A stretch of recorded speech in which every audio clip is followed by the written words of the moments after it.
tatu komintan, ako'y Stefania. Ako'y may buwag produk konto ya bokku ya. Ako'y nugutun kon melayang. Syukur mo anto. Halo Stefania, kamu tadi ngomong pakai bahasa daerah apa? Itu bahasa Bolangondo, salah satu bahasa daerah di Sulawesi Utara. Bahasa ini memiliki banyak kosakata yang unik dan bersejarah. Kita harus bangga menuturkannya.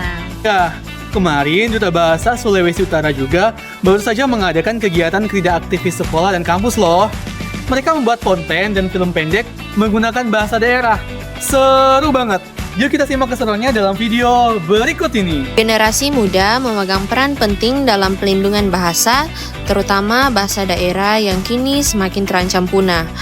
Upaya penguatan para aktivis muda dilakukan secara terstruktur melalui berbagai kegiatan kreatif yang menyenangkan. Kegiatan-kegiatan ini dirancang secara reguler untuk membangkitkan minat dan kesukaan para aktivis terhadap bahasa daerah.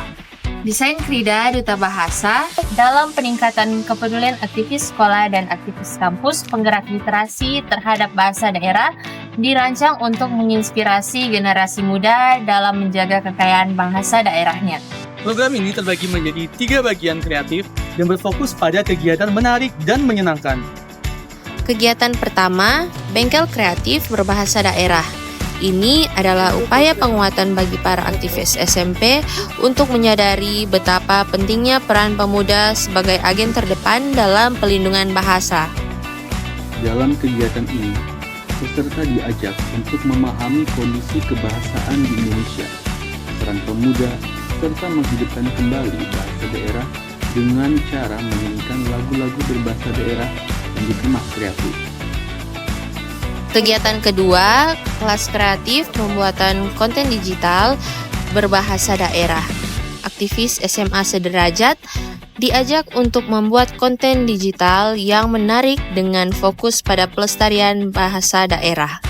Mulai dari menentukan ide, penyusunan naskah, hingga pembuatan konten, kelas ini mempersiapkan generasi muda untuk mengampanyekan bahasa daerah melalui media digital. Kegiatan ketiga, kelas kreatif film pendek berbahasa daerah. Khusus bagi aktivis kampus, kelas ini mengajarkan tentang pembuatan film pendek berbahasa daerah. Peserta diajak memahami pelestarian bahasa daerah melalui pembuatan skenario, sinematografi, dan produksi film yang kreatif dan menyenangkan. Jadi, itulah serangkaian kegiatan Krida aktivis sekolah dan kampus yang bertujuan meningkatkan kesadaran kita terhadap pentingnya pelestarian bahasa dan sastra, terutama bahasa daerah. Betul sekali. Dengan kreativitas dan semangat, kita sebagai pemuda bisa menjadi garda terdepan dalam melestarikan kekayaan bahasa daerah. Aktivis sekolah dan kampus punya peran besar dalam memastikan bahasa daerah terus hidup dan lestari. Yuk kita sama-sama bergandengan tangan, saling mendukung dan aktif dalam upaya pelindungan bahasa daerah, karena masa depan bahasa daerah ada di tangan kita. Semangat berkarya. Kita harus bangga bisa berbahasa daerah, karena bahasa daerah itu keren. Sampai jumpa di kegiatan Krida selanjutnya. Trigatra Bangun Bahasa, Utamakan bahasa Indonesia, lestarikan bahasa daerah, kuasai bahasa asing. Salam literasi.